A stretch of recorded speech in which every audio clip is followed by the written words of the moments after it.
Once upon a time, there was a potter named Dino who lived in a village. Dino was very skilled at his work and knew how to make beautiful and durable pots from clay. One day, a generous landlord from the village was so impressed by one of Dino's pots that he gifted him a small piece of land. Now, Dino was a potter, and while he was an expert in making pots, he knew nothing about farming. He only knew that if he plowed the field and sowed seeds, crops would grow.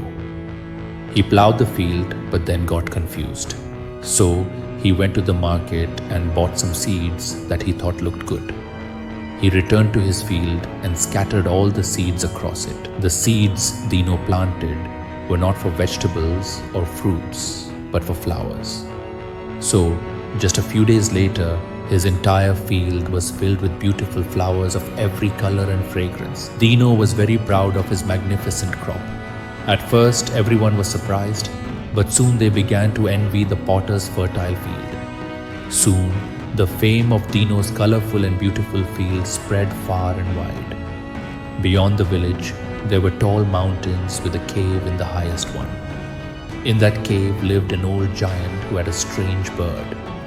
The bird had large wings, but it had 4 thick legs like a rhinoceros. Its tail was small like a camel's, and instead of a beak, it had a long trunk like an elephant. The bird's body was huge, but it could fly very fast. One day, this bird flew towards Dino's field. When it saw the beautiful field, it became very tempted. It landed in Dino's field and started jumping around among the flower plants. Seeing this, Dino ran towards his field. The bird was so big that Dino couldn't see it all at once, and the large flower plants blocked his view. When Dino saw the bird's thick legs, he thought that rhinoceroses had entered his field.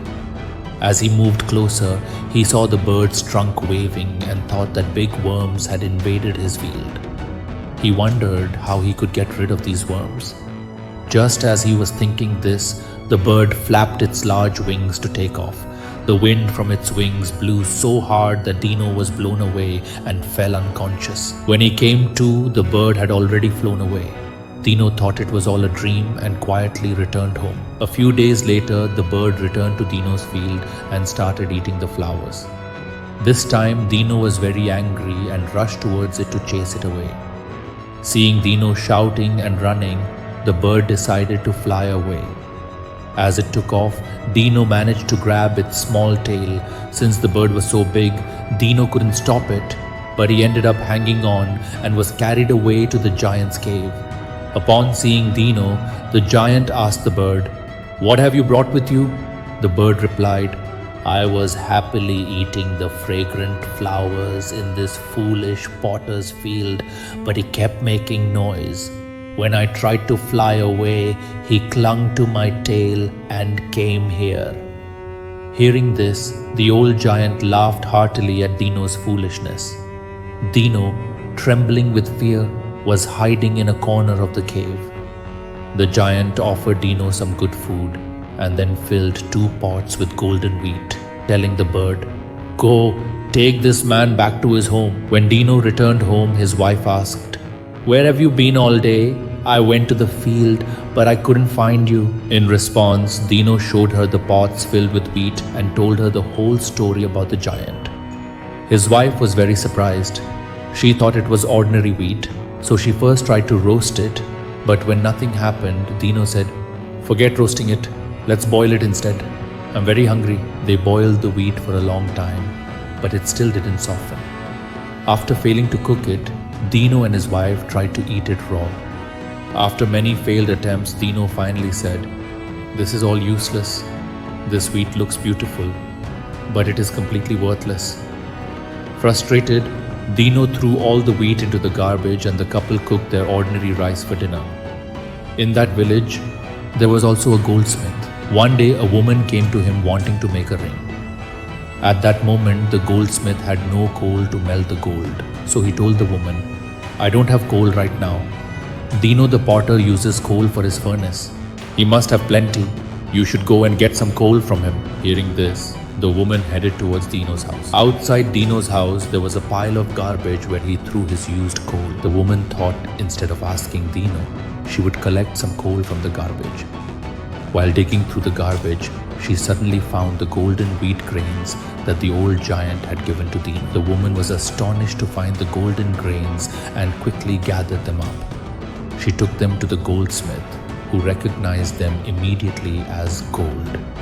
After hearing the woman's story about finding the grains in Dino's garbage, the goldsmith rushed to the pile to collect more. When Dino stepped outside and saw the goldsmith digging through the garbage, he shouted, "Hey, foolish goldsmith, throw that away. That wheat is useless.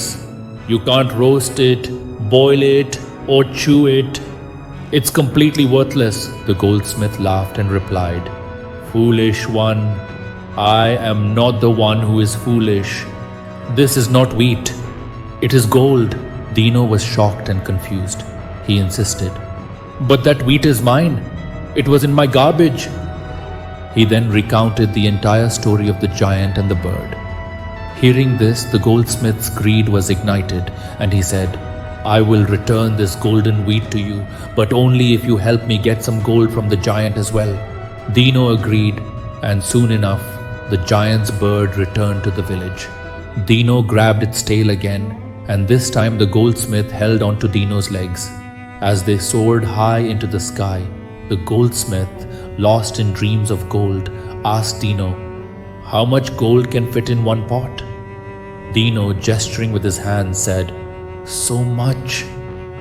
But as he did, he let go of the bird's tail, and both he and the goldsmith fell to the ground.